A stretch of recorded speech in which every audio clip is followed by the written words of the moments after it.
Hollywood space में जाकर movie बनाकर आता है, टॉलीवुड हॉलीवुड में जाकर ऑस्कर लेके आता है, और बॉलीवुड आज भी फिल्मों में सविता भाभी वाले जोक्स चिपकाता है। ये जवान लड़के के साथ सेक्स करना है, लेकिन ऐसा करने से मौत हो जाएगी। मरती है तो मर जाए साली। क्या जोक मारा भाई। दोस्तों, मुझसे बहुत बड़ी गलती हो गई, या फिर मान लो मेरा दिमाग खराब था, या फिर मेरी किस्मत ही खराब थी। मैंने YouTube खोला और मेरे सामने आया मस्ती 4 का ट्रेलर, और क्योंकि मुझे मस्ती 1 बहुत अच्छी लगी थी तो मैंने अपनी आंखों और कानों की चिंता करे बगैर वो ट्रेलर देख लिया। And rest is history. आपकी रिक्लाइन होती कुछ इंक्लाइन हो गया है। ये लो 2025 आ गया है और इनके जोक्स आज भी मेल और फीमेल बॉडी पार्ट्स के अराउंड घूम रहे हैं। शर्म आनी चाहिए आपको। कुछ इंक्लाइन हो गया है। अरे विवेक भाई, कोई ना, कुछ तो इंक्लाइन होने दो। करियर तो रिक्लाइन कर ही दिया। मैं आ जाऊं क्या अपनी पर? पति के दिल का रास्ता तो उसके पेट से ही होते हुए आता है। अरे यार, मैं पार्ट 1 से समझा रहा हूँ। पति के दिल का रास्ता पेट से नहीं, पेट के थोड़ा सा नीचे से होकर जाता है। उससे थोड़ा और नीचे एक घुटना आता है जहाँ इन फिल्मों के राइटर्स का दिमाग पाया जाता है।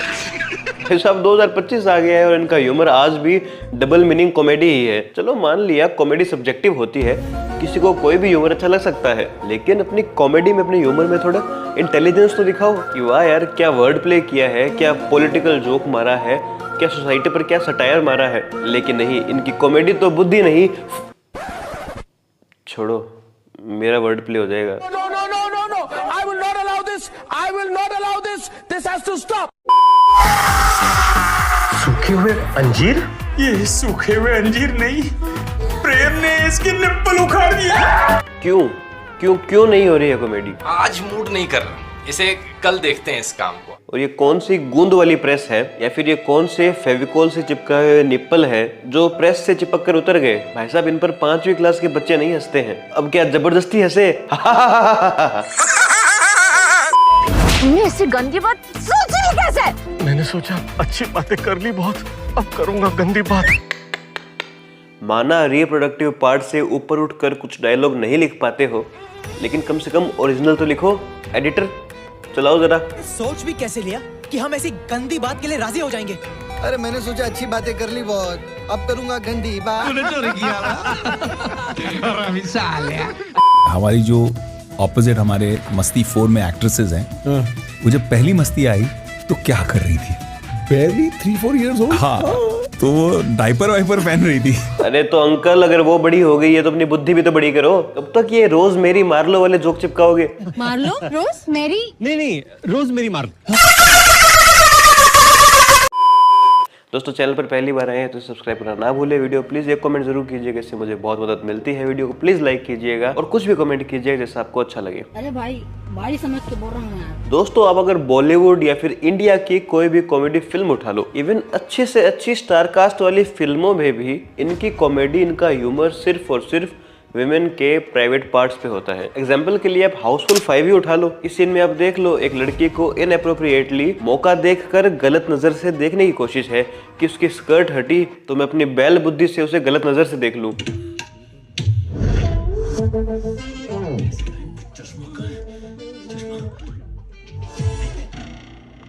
What a piece of art! क्या फिल्म है ये, तो फ्रेंच सिनेमा है। इस फिल्म को तो ऑस्कर में जाना चाहिए। ये कैसी कॉमेडी है? लोग इस पे कैसे हंसते हैं? और ऐसे फिल्म बनाने के लिए कौन से प्रोड्यूसर इनको करोड़ों रुपए देते हैं? मुझे ये फनी नहीं लगा, मुझे लगता है कि आपको भी ये फनी नहीं लगा होगा। तो ये बॉलीवुड वाले कौन से बुढ़ों की आग बुझा रहे हैं, मेरी तो समझ से बाहर है। हाउसफुल 5 का ये सीन, और इस फिल्म में और भी ऐसे बहुत से सीन थे, ये सीन कोई कॉमेडी नहीं है, सीधे सीधे एक हैरेसमेंट के सीन है। और मुझे नहीं पता कि इनको ये कॉमेडी कैसे लगती है, इनके हिसाब से ये कॉमेडी फिल्म कैसे है, और मुझे बहुत चिंता होगी अगर आपको ये सीन कॉमेडी वाला लग रहा है। Yeah, that's not funny. Sorry, ये बहुत ही अपमानजनक सीन है। और देख लो, ये अक्षय कुमार की फिल्म है, ये है बॉलीवुड का हाल। देखो देखो, दरिंदगी चेहरे से टपकती है, नंबर 1 का कबीना। छी छी छी, आंखें देखो, नीयत में खोट साफ नजर आता है, हवस से भरी हुई। और सिर्फ हाउसफुल 5 नहीं, एकता कपूर ने तो अपने डबल मीनिंग वाली फिल्मों की एवेंजर्स बना रखी है। ये तो मतलब हम ले लेंगे। मेरा तो काम ही है देना। ये सब क्या देखना पड़ रहा है? अच्छा है मैं अंधा हूँ। कभी डर्टी पिक्चर, कभी क्या कूल है हम 1, 2, 3, कभी मस्ती ज़ादी, एक्सेट्रा एक्सेट्रा। आता माजी लटकली।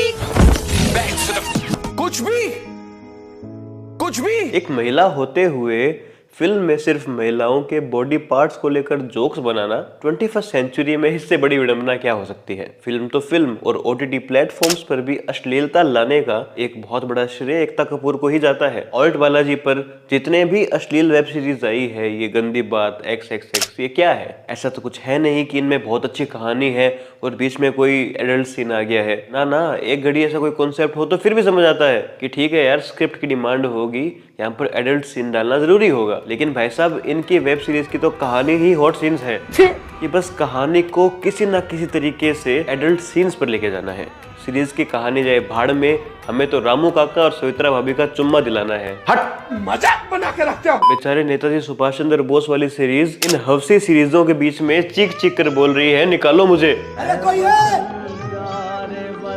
निकालो मुझे। I love the family that works together, eats together and sleeps together. Another Ekta Kapoor classic. हमारे यहाँ ऐसा ही होता है। का पोपट काफी बड़ा है। जैसे जैसे मैं बड़ा होता गया, वैसे वैसे मेरा पोपट बड़ा होता गया, और मुझसे ज्यादा मेरी स्वर्गवासी पत्नी को मेरे पोपट से बेहद प्यार था। हाँ, पक्का हाथ वाले तोते की ही बात कर रही होंगी। तेरी साले का खोपड़ी तोड़। और ये है मेरी हीरोइन, मेरे लिए। आपसे मिलके मुझे बहुत खुशी हुई। ओ हेलो, ये कौन सी साइट खोल दी? अच्छा, फिल्म ही है, एकता कपूर की होगी। पता था। और मैडम टेलीविजन पर पवित्र रिश्ता नाम का सीरियल चलाती थी। आयरनी हो रही है जी, बहुत भयंकर। आयरनी हो रही है जी, बहुत भयंकर। Ekta Kapoor in television. शर्म और लाज तो औरत का गहना होता है। एकता कपूर इन फिल्म। शर्म, लाज, कहना, इन तीनों में से इसने कुछ नहीं पहना।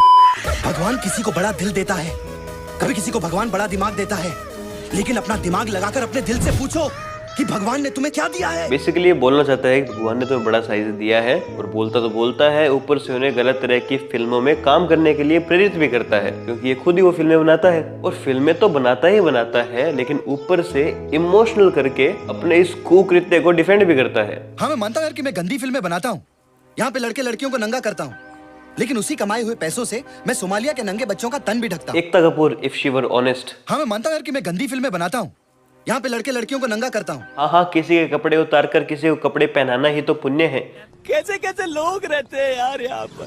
महिलाओं के बॉडी पार्ट्स पर जोक मारना, उनके कपड़ों पर, उनके प्राइवेट पार्ट्स पर डबल मीनिंग कॉमेडी करना, क्या फिल्मों का स्तर यही रह गया है क्या? आज भी अगर ऐसी फिल्में बन रही है, आज भी अगर फिल्मों में खुले रूप से वुमेन ऑब्जेक्टिफिकेशन हो रहा है, यहाँ तक कि अक्षय कुमार की फिल्म में हो रहा है, तो फिर एनिमल और कबीर सिंह जैसी फिल्मों को क्या दोष देना? उन फिल्मों में तो खैर कमियां ढूंढनी पड़ती है, जबकि एकता कपूर की फिल्में और वेब सीरीज तो खुद ही कमियां हैं। वो तो खुले में वुमेन को ऑब्जेक्ट दिखाकर पैसा कमा रही है। मेरा पैसा चाहिए मेरे को, मेरा पैसा चाहिए, पैसा चाहिए मेरे को, पैसा चाहिए, मेरा पैसा दो। क्यों फेमिनिस्ट इन फिल्मों पर गुस्सा नहीं दिखाती? क्यों इन फिल्मों पर आउटरीच नहीं होता? अगर कबीर सिंह और एनिमल जैसी फिल्मों में एक लवर अपने गर्लफ्रेंड को थप्पड़ मार रहा है, जो कि गलत है, खैर वो एक कैरेक्टर है, उससे लोगों को परेशानी है, चलो ठीक है, परेशानी है तो भी गलत नहीं है। लेकिन ऐसी फिल्म में जो डायरेक्ट ऑडियंस को बोल रही है कि कैसे लड़कियों के बॉडी पार्ट्स पर कमेंट किया जाता है कि आओ आप हमारी फिल्म देखो, इसमें हीरोइन ने नाक के बराबर कपड़े पहने हैं और डबल मीनिंग जोक्स मारती है। जब ये लोग खुले में विमेन ऑब्जेक्टिफिकेशन कर रहे हैं, तो फिर यहाँ फेमिनिस्ट और बाकी लोग क्यों आवाज नहीं उठाते हैं? क्या ये आउटरीच सिर्फ इसीलिए होता है क्योंकि संदीप रेड्डी वांगा एक मेल है और एकता कपूर एक फीमेल है, तो बस मेल को टारगेट कर दो? या फिर आपको विमेन ऑब्जेक्टिफिकेशन से कोई प्रॉब्लम ही नहीं है, आपको मतलब ही नहीं है कि महिलाओं को कैसे भी दिखाओ? आप वेस्टर्न फेमिनिज्म के प्रभाव में इतने अंधे हो गए हैं कि ये सब आपको वो कल्चर का पार्ट लगने लगा है, और बस मैन हेटिंग ही आपके लिए फेमिनिज्म रह गया है। लेकिन ट्रस्ट मी, कबीर सिंह तो शायद किसी लड़के को इंस्पायर नहीं करेगा कि अपनी गर्लफ्रेंड को थप्पड़ मार दे, लेकिन ऐसी फिल्में लोगों के बीच लड़कियों पर कमेंट मारने को नॉर्मलाइज करती है। हाँ, ये ठीक कह रहा है, इसे तो सजा मिलनी ही चाहिए, कानून सबके लिए एक ही होना चाहिए।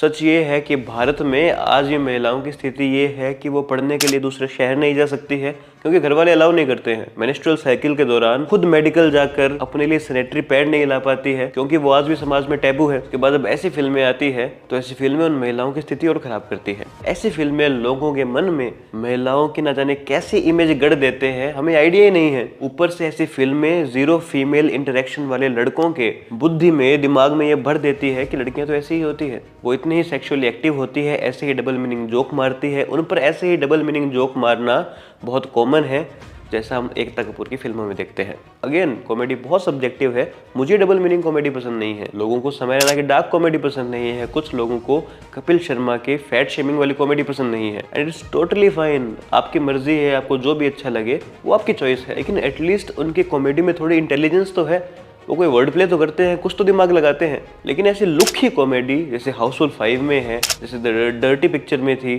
जैसे क्या कूल है 1, 2, 3 में थी, जैसे मस्ती ज़्यादा में थी, जैसे मस्ती, ग्रैंड मस्ती, ग्रेट ग्रैंड मस्ती इन फिल्मों में थी, ये बहुत ही लुक कॉमेडी है और ये कॉमेडी महिलाओं के प्रति बहुत ही अपमानजनक है। ये बहुत ही शर्म की बात है कि 2025 आ गया है और आज भी फिल्म हिट कराने के लिए हम डबल मीनिंग कॉमेडी में घुसे हुए हैं। और आप याद रखिएगा कि ऐसी फिल्में जो होती है ना, एकता कपूर टाइप फिल्में, इनमें आपको किसी भी हीरो या फिर हीरोइन की बेटियां देखने को नहीं मिलेगी ना।